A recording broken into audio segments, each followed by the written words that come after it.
গতকাল দুপুরে এমন একটা ঘটনা ঘটলো এবং যেটার জের চললো গভীর রাত পর্যন্ত।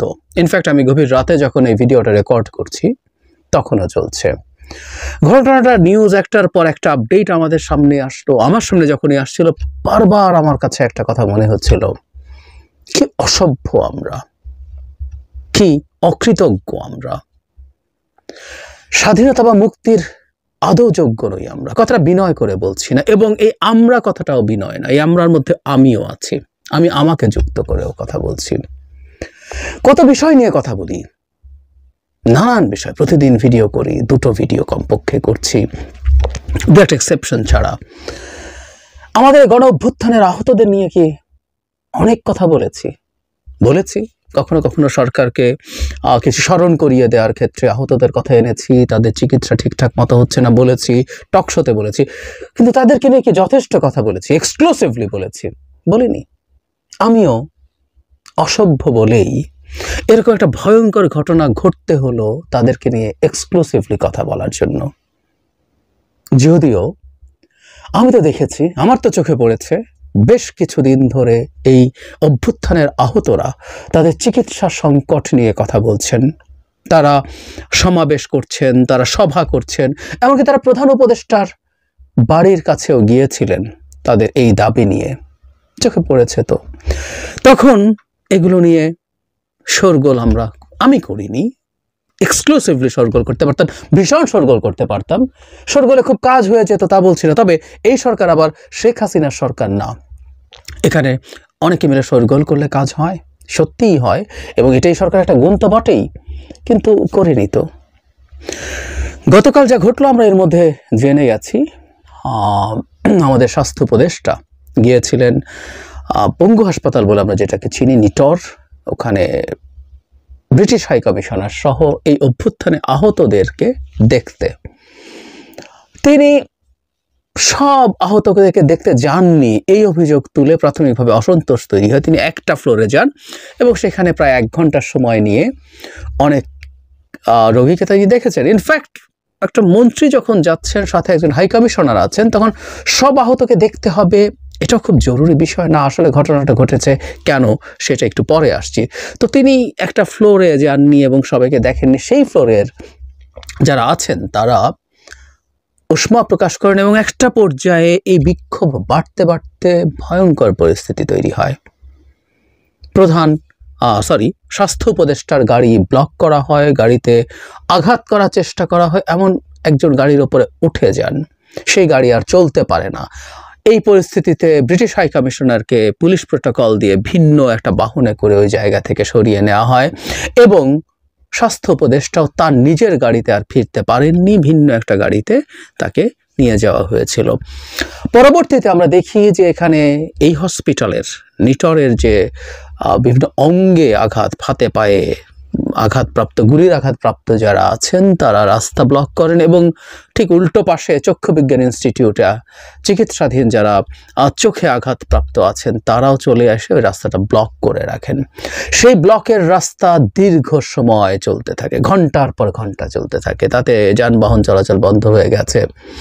যাক, আমাদের সব কিছু বন্ধ হয়ে যাক, আমরা এত বেশি ভোঁতা হয়ে গেছি, আমাদের ইমোশন এত বেশি বাজে পর্যায়ে চলে গেছি, খুব শক্ত ধাক্কা না হলে আমরা আর জাগি না, এসব না হলে আমরা আর কথা বলি না, আমাদের গায়ে লাগে না। যদিও গায়ে কি লেগেছে।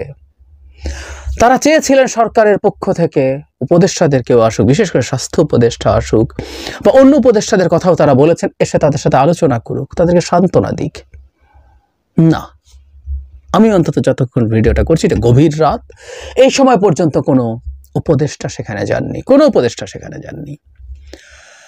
আমরা কোন পর্যায়ে চলে গেছে আমরা বুঝতেই পারছি। কি চেয়েছেন তারা? তাদেরকে খুব তুচ্ছ একটা টাকা সাহায্যের কথা বলেছে। আমি তুচ্ছ শব্দটা বুঝে বলছি, 1 লক্ষ কোনো টাকাই না আহতদের জন্য, কিন্তু আমরা এখানে দেখতে পাচ্ছি সেই 1 লক্ষ টাকাও আসলে তারা পাচ্ছেন না। তারা অনেকে এই দাবি করছেন যে তারা দিনের পর দিন, মাসের পর মাস চিকিৎসা করাতে গিয়ে ফতুর হয়ে গেছেন। এরকম রিপোর্ট এর আগেও এসছে। রিক্সা বিক্রি করে দিচ্ছেন, ধার কর্জ করছেন, কোনো না কোনোভাবে, এবং অনেকে চিকিৎসা ইনকমপ্লিট রেখে চলে গেছেন। এই খবর বহুদিন ধরে আমাদের সামনে আছে। এরপর একটা জুলাই ফাউন্ডেশন করা হয়েছিল। সেই ফাউন্ডেশন নিহত আহতদের ব্যাপারে খোঁজ খবর করে তারা যাবতীয় তথ্যপাত্র সংগ্রহ করে সাহায্য করবেন। সেই ফাউন্ডেশনের কাজ এত ধীর গতির, এদের যে তালিকা আছে সেটার ভেরিফিকেশনের জন্য যেসব আমলাতান্ত্রিক জটিলতা আছে তাতে খুব অল্প, মানে সরকারের হিসেব মতেই 23,000 আহত হয়েছে, সেখানে খুব অল্প মানুষের হাতে এটা পৌঁছানো গেল। 1 লক্ষ করে টাকা আমরা দিতে চাইলাম এবং সেটা পৌঁছতে পারলাম না। আমি খুব স্পষ্টভাবে একটা জিনিস মনে করি, দ্রুত করার জন্য যদি বেশ অনেক টাকাও অপচয় হয়, সেই টাকাও অপচয় মেনে নিয়ে কাজটা দ্রুত গতিতে করা দরকার ছিল। হতে পারে জেনুইনলি এই অভ্যুত্থানে আহত না এমন মানুষের কাছেও বেশ কিছু টাকা গেছে, 10%, 15% বা 20% টাকাই সেভাবে গেছে। স্টিল বাকি মানুষগুলোর কাছে দ্রুত গতিতে টাকা পাঠানো যেত। এবং এই অঙ্ক 1 লক্ষ। বহু রোগ আছে যেগুলোর চিকিৎসায় এর চাইতে অনেক বেশি টাকা লাগে, সেই টাকাও ঠিকঠাক মতো হয়নি। আমরা গণহারে স্বাস্থ্য উপদেষ্টাকে দায়ী করছি। একটা গুরুত্বপূর্ণ কাজ এই স্বাস্থ্য উপদেষ্টার হাতে আছে, কোনো সন্দেহ নেই, কিন্তু এটা সামষ্টিকভাবে সরকারের ব্যর্থতা। টাকা তো কত লাগবে, কি দেবে, এটা মানে স্বাস্থ্য মন্ত্রণালয় দেবে না। চিকিৎসার কিছু ব্যবস্থা তার জায়গা থেকে হবে। স্বাস্থ্য মন্ত্রণালয় যে অ্যামাউন্টের কথা বলছি, এবং এই ভেরিফিকেশনের সাথে আরো অনেকগুলো সংস্থা, আরো অনেকগুলো অফিস জড়িত, সেগুলো তো সব তার হাতে নয়। সো যেটা জরুরি ছিল সেটা হচ্ছে একটা টাস্ক ফোর্সের মতো তৈরি করা, যেখানে সব মন্ত্রণালয়ের প্রতিনিধি, সাথে ছাত্র প্রতিনিধি সহ সিভিল সোসাইটির মানুষকে নিয়ে কাজ করা, এবং এই 3 মাসের মধ্যে সব সাহায্য দিয়ে শেষ করার কথা ছিল।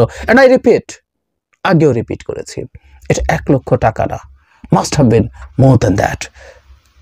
শত শত বা হাজার হাজার কোটি টাকা যদি এর পেছনে খরচও হতো, কেন আমরা করব না? আমরা আজকে ফুটানি দেখাই, আমরা আজকে স্বাধীনতা বলি, মুক্তি বলি, কত কি বলি, আমরা ফ্রিডম অফ স্পিচ বলি, আমরা স্বপ্ন দেখি, খোয়াব দেখি আমরা একটা মুক্ত বাংলাদেশ তৈরি করব, সভ্য বাংলাদেশ তৈরি করব। সরি, অসভ্য মানুষকে দিয়ে সভ্য দেশ তৈরি হয় না। আমরা অসভ্য।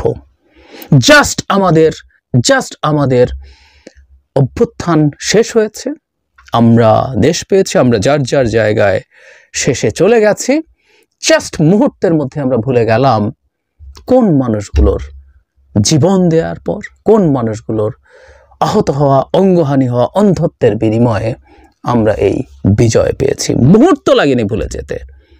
শেখ হাসিনার সমালোচনা আমরা করি, আমাদের রাইট আছে কি? রাইট নেই। আগেও দেখেছি, বহু সময় বলেছি, আবারও বলছি, এক্সক্লুসিভলি এত কথা বলিনি, কিন্তু প্রতি সময় যখন সরকারকে ইভ্যালুয়েট করেছি তখনও বলেছি। গতকালই একটা টিভি টক শোতে, গতকাল ঘটনাচক্রের 3টা টিভি টক শোতে ছিলাম। একটাতে একজন টকার সরকারকে বেশ শক্ত ভাষায় ক্রিটিসিজম করছিলেন। সরকারের পক্ষে দাঁড়িয়ে তাকে ডিফেন্ড করার চেষ্টা করছি। ইনফ্যাক্ট অনেকেই ইদানিং আমার ভিডিও পছন্দ করেন না, এটা নিয়ে আলাদাভাবে কথা বলবো। অনেকে বলেন আমার ভয়েসে সেই আগের ঝাঁঝ নেই যেটা শেখ হাসিনার সময় ছিল। কেন নেই, কি নেই, এটা নিয়ে আলাদা করে কথা বলতে চাই। ঠিক আছে, মেনে নিলাম। সরকারের প্রেক্ষাপট বিবেচনায় আমি সরকারকে চাই যে সরকারের ব্যর্থতাগুলো যতটুকু দেখা যাচ্ছে সেটা এত বড় না, আমি ফিলও করি, সেটাকেও ডিফেন্ড করার চেষ্টা করি। এই সরকারের একটা জিনিসকে যদি আমি যে কোনো ভাষায় সমালোচনা করতে হয়, সেটা হচ্ছে এই আহতদের চিকিৎসার ব্যবস্থা নিয়ে এত সমস্যা থাকা। শুধু চিকিৎসার সাথে জড়িত মন্ত্রণালয়, তাদের কাছে টাকা পৌঁছানো, এই যে এখন তো টাকা নিয়ে তাদের সংকট, টাকা নিয়ে তাদের সমালোচনা। অনেকে আমরা বলছি স্বাস্থ্য উপদেষ্টা কি করেছেন, হ্যাঁ, ওনার গুরুত্বপূর্ণ দায়িত্ব আছে, কিন্তু ক্যাবিনেট তো বৈঠকে বসে। ক্যাবিনেট যখন উপদেষ্টা পরিষদ বৈঠকে বসার কারণটা কি? পরিষদ বৈঠকে বসে তখন প্রত্যেক মন্ত্রণালয় নিয়ে কথাবার্তা হয়। 2জন ছাত্র প্রতিনিধি আছে এই পরিষদে, যারা সরাসরি মাঠে থেকেছেন, যারা বুলেটের সামনে বুক পেতেছেন। জনাব নাহিদ কি ভয়ঙ্করভাবে টর্চার্ড হয়েছেন আমরা দেখেছি। তারাও কি এই ব্যাপারগুলো ঠিকঠাক মতো এনেছেন পরিষদের সামনে? যথেষ্ট পরিমাণ চাপ দিয়েছেন, লেগে থেকেছেন? I don't think so. হলেই যে ঘটনা ঘটতো না, এভাবে ঘটতো না। সরকারের এই ব্যর্থতার কোনো ক্ষমা হতে পারে না। এই একটা ব্যর্থতা আর বহু ক্ষেত্রে অনেক সাফল্য যদি থেকে থাকতো, সব ধ্বংস করে দেবে। আমার কাছে ব্যক্তিগতভাবে অকৃতজ্ঞতার চাইতে ভয়ঙ্কর কোনো অপরাধ বা দোষ হতে পারে না। একটা মানুষের মধ্যে যদি এই জিনিস থাকে, দ্যাটস এনাফ তাকে শেষ করে দেওয়ার জন্য। সরকারের ক্ষেত্রে কথাটা খুবই সঠিক। আবারও বলছি, খালি সরকার সরকার না, উই দ্য পিপল, আমরা মানুষরা, সাধারণ মানুষ। ফেসবুকে লিখিও তো আমরা কতজনে কত কি লিখি, কত রকম আলাপ করি, কত আলাপ, প্রয়োজনীয় অপ্রয়োজনীয়, কত গভীর তত্ত্ব কপচাই আমরা বসে বসে। বেসিক একটু কাজ করতে পারি নাই, সেটা নিয়ে শোরগোল করি নাই। আমরা প্রত্যেকে এতটা অসভ্য। শোরগোল করলে কাজ হতো, আমি সত্যিই বিশ্বাস করি এই সরকারের সামনে শোরগোল করলে কাজ হতো। আমরা সবাই আটারলি ফেল করেছি। শেষ করছে একটা কথা দিয়ে, সরকারকে মনে রাখতে হবে, এটা দিনের শেষে সরকারকে সার্ভিস ডেলিভার করতে হয়। আপনি মানুষকে ভালো রাখার জন্য সরকার, এই যে যাবতীয় সংস্কারের কথা বলছি, উদ্দেশ্য দিনের শেষে মানুষকে ভালো রাখা। যে সরকারটা ইমিডিয়েট স্টেপস নিয়ে কিছু কাজ করতে পারে, যেটা করার জন্য বিরাট কোনো সংস্কারের প্রয়োজন নাই, সেই সার্ভিসটা, সেই এসেনশিয়াল সার্ভিসটাও যদি সরকার ডেলিভার করতে না পারে, আমাদের কি বলবো, মানে আমাদের মাথায় তুলে রাখার কথা যে মানুষগুলোকে চিরকাল, তাদের মৃত্যু পর্যন্ত, সেই মানুষগুলোকে আজকে আন্দোলন করতে হচ্ছে। 1 লাখ টাকা পাবেন তারা, সে টাকাটা যেন দ্রুত দেয়া হয়। একজন পশ্চিমা হাই কমিশনারও চোখের সামনে দেখলেন, সাক্ষী থাকলেন, কি বর্বর আমরা। না থাকলেও এসব গ্লোবালি পোর্ট্রেট হতো। আমাদের কোনো ক্ষমা নেই আসলে।